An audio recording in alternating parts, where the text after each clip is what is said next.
Assalamualaikum warahmatullahi wabarakatuh. Perkenalkan, nama saya Nur Rahma, mahasiswa dari Universitas Lancang Kuning, Fakultas Pendidikan dan Vokasi, Prodi Pendidikan Biologi, akan membuat video simulasi pembelajaran biologi dengan materi sistem pencernaan pada manusia dengan berbasis TPACK.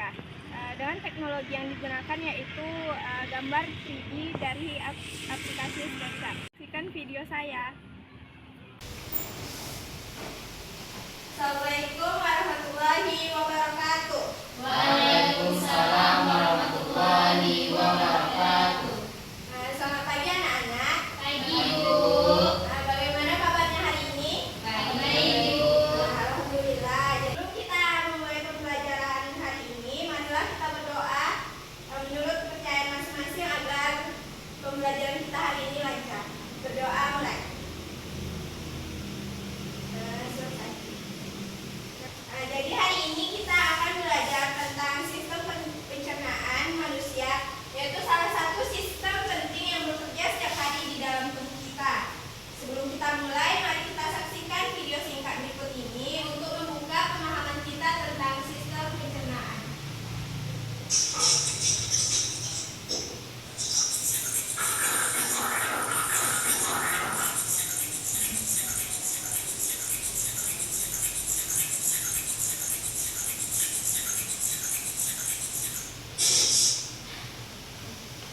Anak-anak, pernahkah kalian berpikir mana perginya makanan setelah ditelan? Kenapa tubuh kita bisa mendapatkan tenaga setelah makan? Nggak tahu kan? Jadi setelah pelajaran ini kita akan tahu alasannya. Langsung saja kita masuk materi tentang sistem pencernaan. Langsung aja kita masuk ke pengertian apa itu sistem pencernaan.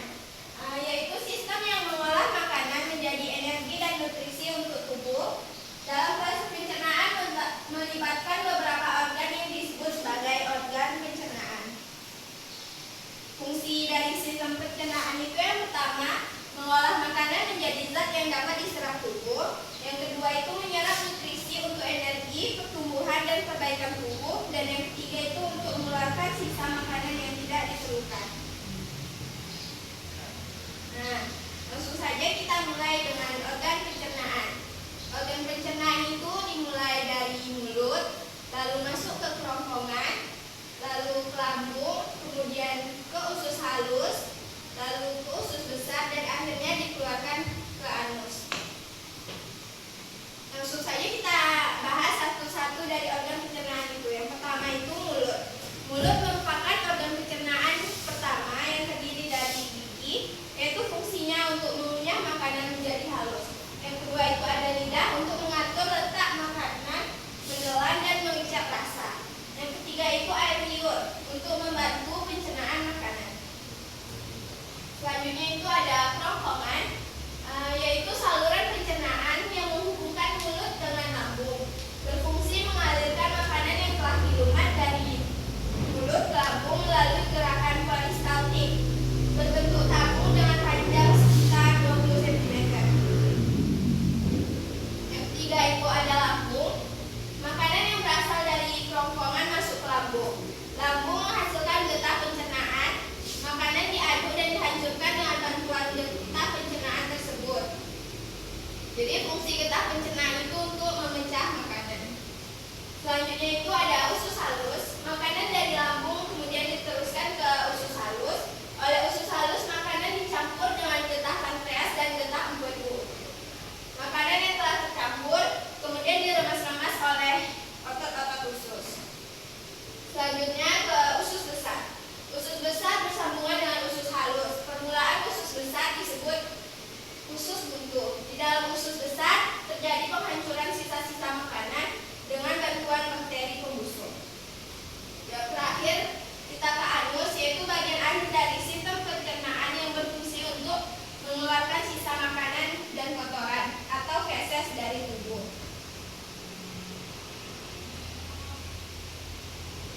Nah, jadi gangguan di organ pencernaan kita bisa terdapat gangguan, yaitu yang pertama ada diare, yang kedua sembelit, yang ketiga radang usus buntu, yang keempat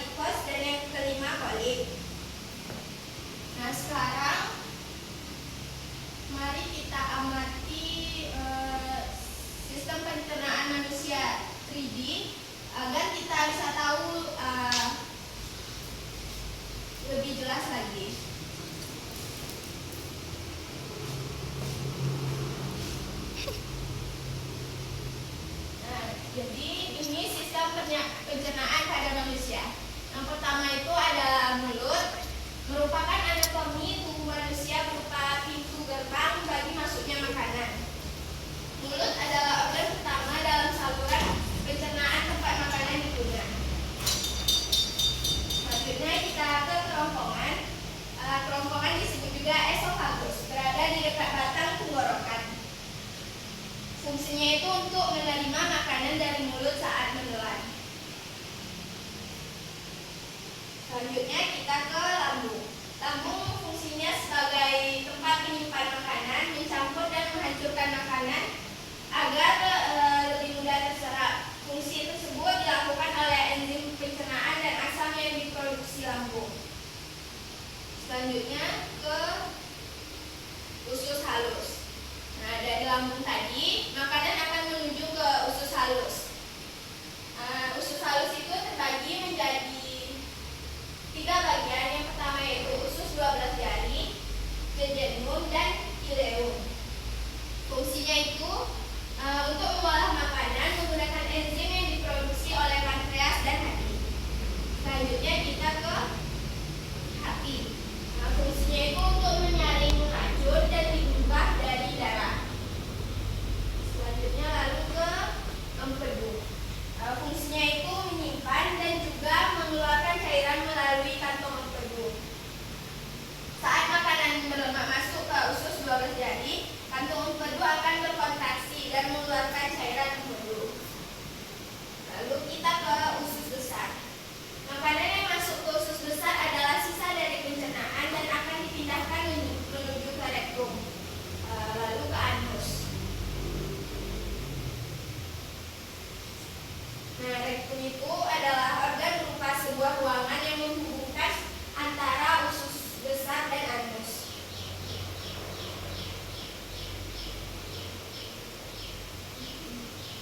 Kemudian ada juga pankreas memproduksi enzim yang kemudian akan dilepaskan pada usus 12 jari. Fungsinya itu menghasilkan insulin untuk membantu metabolisme serta mengontrol kadar gula darah.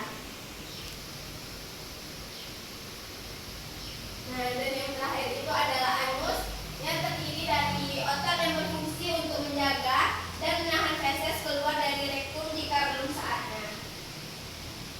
Bagaimana anak-anak? Apakah paham? Nah, kalau paham, Ibu ada 5 pertanyaan.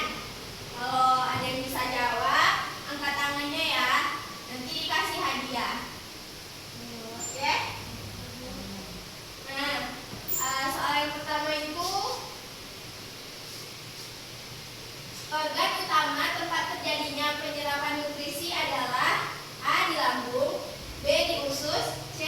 usus besar, D. di kerongkongan. Di mana anak-anak? Usus halus, Bu. Nah, betul Titin. Kasih aplaus untuk Titin. Pertanyaan kedua. Nah, organ yang menghasilkan empedu untuk membantu mencerna lemak adalah di mana? A. pankreas, B. hati, C. lambung, D. usus halus. Di mana? Ada yang bisa jawab? Kalau ada yang bisa jawab, angkat tangannya. Di mana? Ibu. Nah, betul Anda. Kasih aplaus untuk Anda.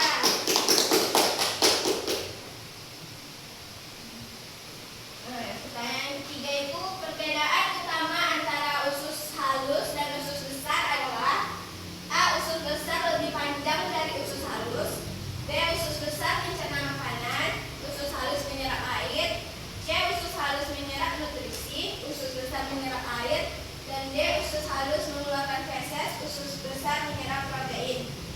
Ada yang tahu jawabannya? C. Apa sih? C. Usus halus menyerap nutrisi, usus besar menyerap air.